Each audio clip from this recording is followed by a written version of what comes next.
Tonight's story is about a promise 4 children made one endless summer.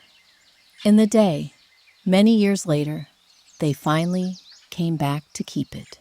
Before we begin, get yourself comfortable. Pull your blanket a little closer if you have one.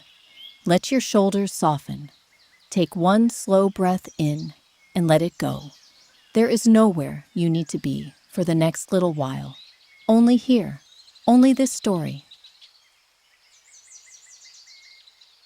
The old tin box wasn't supposed to be found until they were grown up. That was the rule. 4 cousins had stood beneath the oldest oak tree outside the village one bright July afternoon, digging a crooked hole with borrowed garden trowels, while arguing over who was making it too small. It's definitely deep enough. It isn't. If someone finds it tomorrow, it'll be your fault. No, it'll be your fault. Inside the little tin box, they placed 4 tiny treasures. A smooth white seashell, a brass compass that no longer pointed north, a tiny glass marble that caught the sunlight like a drop of honey, and one folded piece of paper. No one else was allowed to know what was written on it. Not parents, not siblings, not even grandparents. Each cousin wrote one secret dream. Then they folded the paper so tightly that no one could accidentally peek. The box disappeared beneath the earth. The hole was covered. Leaves were scattered across the ground. Then they all stood back, trying not to smile. Promise? Promise. We don't come back until we're adults. Even if it takes forever. Even if it takes forever. 12 summers passed. The village barely changed. The bakery still filled the square with the smell of warm sourdough before sunrise. The little cafe still placed blue and white chairs beneath climbing jasmine. The church bells still echoed gently across the hills every afternoon. Swallows still skimmed above the rooftops. Old men still argued over cards beneath the fig tree. The fountain still sang the same quiet song it always had. Only the children had changed. Life had carried each cousin somewhere different. Different cities, different jobs, different apartments, different routines. Years slipped quietly by, until one ordinary Tuesday morning, an old photograph appeared in the family group chat. 4 muddy children, 1 enormous oak tree, 1 tiny shovel, and a caption. Has anyone checked whether it's still there? For several long minutes, nobody replied. Then, one message appeared. This weekend, another. I'm in, another. Don't start without me. And finally, I still remember exactly where we buried it. Whether that last message was true, well, no one was entirely sure.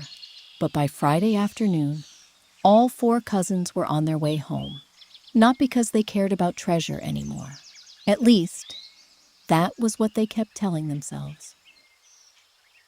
The village greeted them exactly as it always had. Not with fanfare, not with grand celebrations, but with familiar things that somehow mattered much more. The first to arrive was Leo. He stepped off the little afternoon train, stretched his back after the long journey, and breathed in deeply. The air smelled different here. Pine trees, fresh bread, warm stone warmed by the summer sun. Somewhere nearby, lavender drifted lazily through the breeze. He smiled before he even realized he was smiling. Some places never asked you to remember them. Your heart simply did. A tiny bell jingled as he pushed open the door of the village bakery. Nothing had changed. The same wooden shelves, the same baskets overflowing with crusty sourdough. The same little handwritten signs that leaned slightly crooked. Even the old clock above the doorway still seemed to run a minute slow. From somewhere in the back came a familiar voice. I'd know those footsteps anywhere. Old Signora Lucia appeared through the kitchen door, brushing flour from her apron. Her silver hair was tied into the same untidy bun she'd worn for as long as anyone could remember. She looked at Leo for a moment, pretending to think. You look familiar. I used to steal your cinnamon rolls. Used to? She folded her arms. So you admit it? Leo laughed. I was hoping you'd forgotten. My memory is perfect. She disappeared into the kitchen.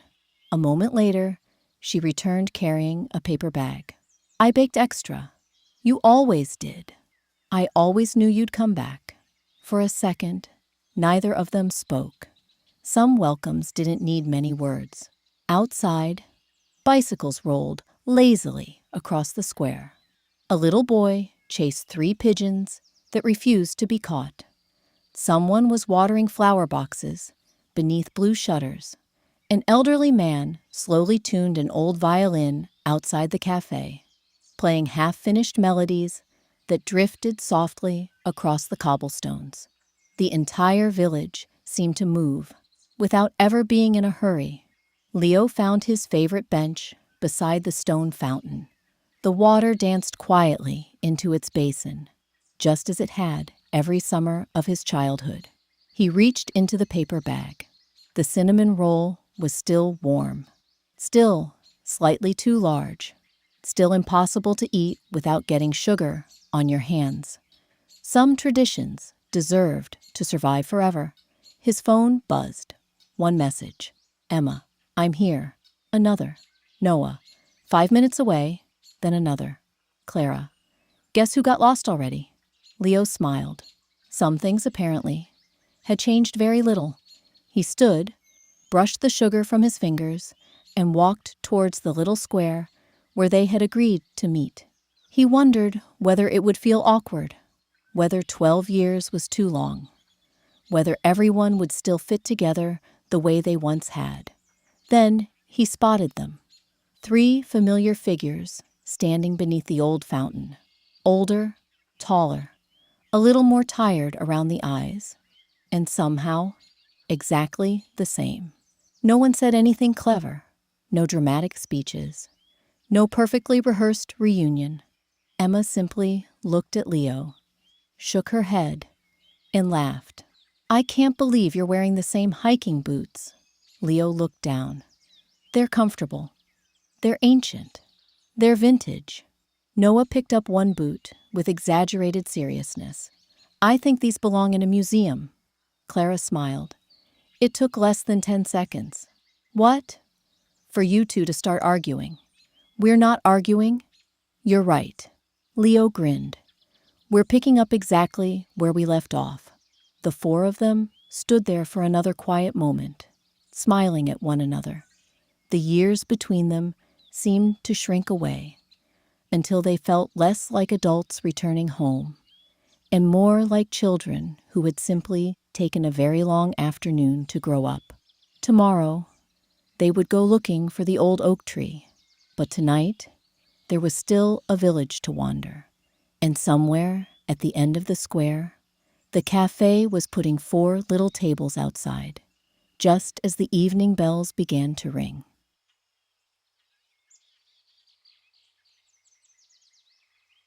The sound drifted gently across Bellafiore. 1, 2, 3 slow, familiar notes, the kind of bells that never seemed to interrupt a conversation. Instead, they became part of it. The little square glowed with the soft golden light that only arrived during the last hour before sunset. Long shadows stretched lazily across the cobblestones. Window boxes overflowed with bright red geraniums. A warm breeze carried the scent of rosemary, basil, and something sweet baking somewhere nearby. Emma breathed in deeply. I forgot evenings smelled different here. Luca nodded. They always smelled like someone was making dinner. And fresh bread, Sophia added. And jasmine, Oliver said. And Luca paused dramatically. Mosquito spray. Everyone laughed. You've ruined the moment, Emma said, nudging him with her shoulder. I've made it accurate. They wandered slowly through the narrow streets, without deciding where they were going. There wasn't really any need for a plan. Bellafiore was the sort of village that rewarded wandering. Every corner seemed to hide something worth stopping for. An elderly woman sat outside her front door, carefully watering rows of tiny herbs growing in painted terracotta pots. She smiled as the cousins passed. "You've all grown taller." Oliver looked around. "I'm fairly certain I stopped growing years ago." She chuckled. "You still tell terrible jokes." "That," Oliver replied proudly, "is a family tradition." A little farther along, they reached the old stone bridge. Below it, a narrow stream wound its way through smooth rocks, so clear that little silver fish could be seen darting beneath the surface. Emma leaned over the bridge. "I used to think this river was enormous." "It was," Luca replied. "We were just much smaller." They stood quietly for a moment, listening to the gentle rush of water. Somewhere upstream, frogs had already begun their evening chorus. Swallows swooped low over the river before disappearing beneath the bridge. Everything felt wonderfully unhurried. No traffic, no phones ringing, no one glancing at a watch, only the quiet rhythm of a summer evening settling over the village. As they continued walking, the streets gradually became narrower until they reached a tiny lane lined with climbing roses. At the very end stood a little gelato shop. Its striped awning had faded slightly over the years, but the handwritten menu outside was exactly as they remembered. Oliver stopped walking. "No," Emma smiled. "What?" "They still have dark chocolate and hazelnut." "You sound surprised." "I honestly thought adulthood would have changed the menu." Luca folded his arms. "I refuse to begin the treasure hunt tomorrow until we've all had gelato. That's a very specific condition. It's non-negotiable." 5 minutes later, the four of them were sitting on the low stone wall beside the fountain, each holding a slowly melting cone. Nobody spoke for a while. The village around them did all the talking. Children chased one another through the square, inventing games only they understood. A violin drifted softly from an upstairs window. Someone nearby laughed so loudly that even the pigeons fluttered into the air before settling down again. The fountain splashed steadily beside them. Emma watched the children for a long moment. "They remind me of us." Oliver smiled. "I hope we weren't that noisy." "We were worse," Sophia said. "Much worse." Luca looked thoughtfully across the square. "I wonder." "What?" "I wonder if there are children somewhere in this village right now, burying something." The others looked at him. He smiled, "Making promises they'll probably forget." Emma looked down at her melting gelato. "Or promises they'll remember." 12 summers later. For a little while, nobody said anything. The evening wrapped itself gently around Bellafiore. Lanterns began to glow outside the cafes. The scent of wood-fired pizza drifted through the square. Above them, the sky slowly turned from soft blue to peach to lavender, and for the first time in a very long while, none of the four cousins felt as though they needed to be anywhere else in the world. Tomorrow would bring the adventure. Tomorrow, they would search for the old oak tree. But tonight, Bellafiore had quietly reminded them that sometimes the greatest part of coming home was simply remembering how to slow down. The next morning arrived quietly, long before the village had fully awakened. Golden sunlight slipped through lace curtains.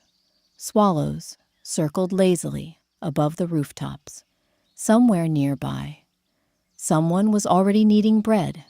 Emma woke to the sound of church bells echoing softly through the open window. For one peaceful moment, she forgot where she was. Then she remembered. Bellafiore, the treasure, the cousins.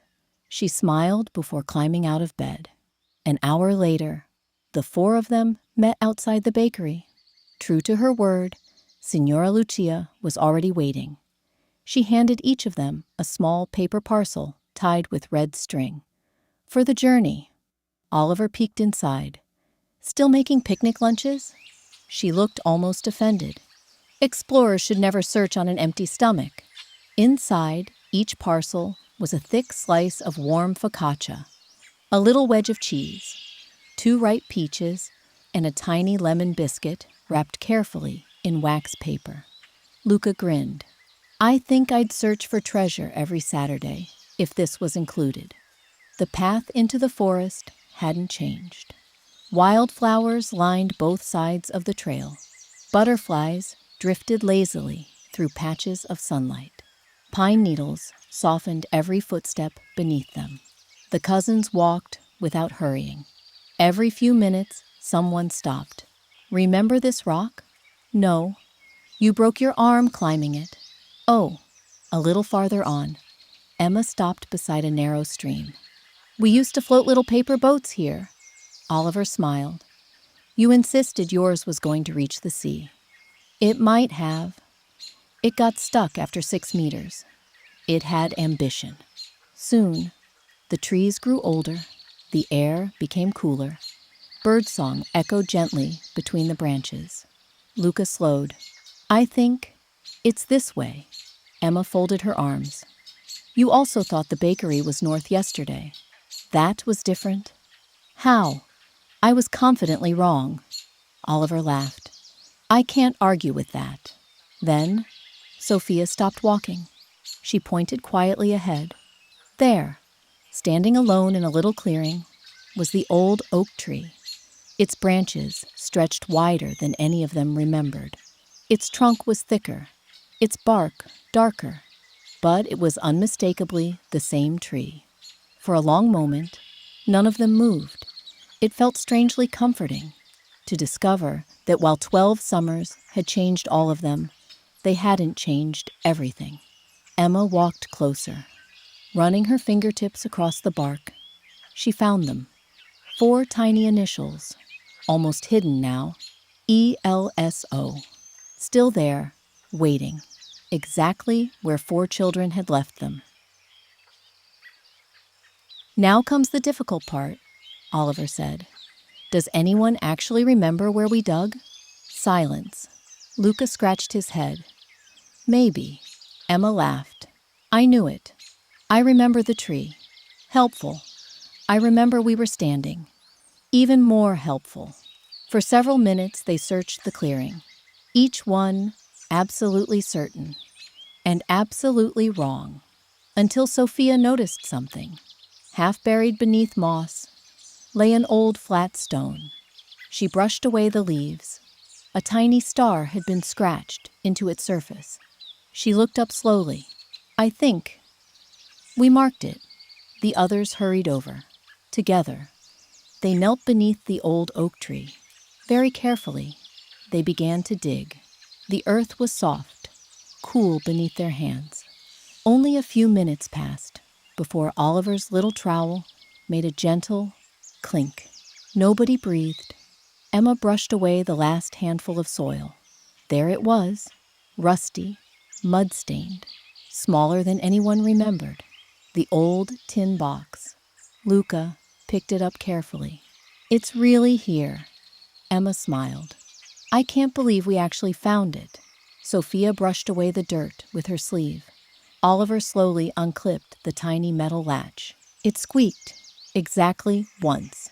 Inside, everything was still waiting.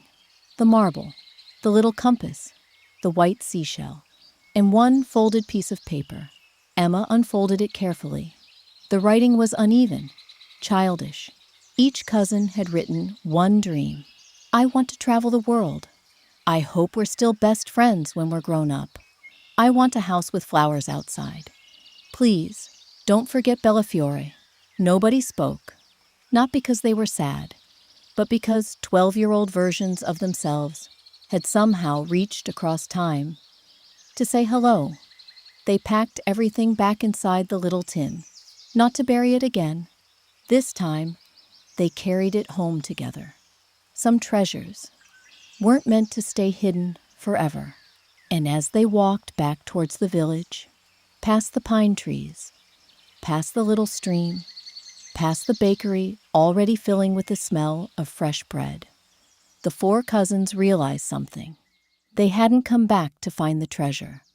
They had come back to find each other. And perhaps, as you settle a little deeper into your pillow, and the sounds of Bellafiore grow softer, it's time to leave the cousins to their summer morning, their laughter, their old oak tree, and the little village that was always waiting to welcome them home. Good night. May your dreams be filled with quiet villages, gentle adventures, and the comforting feeling that somewhere in the world there is always a place waiting to welcome you home. Until our next adventure, sleep peacefully.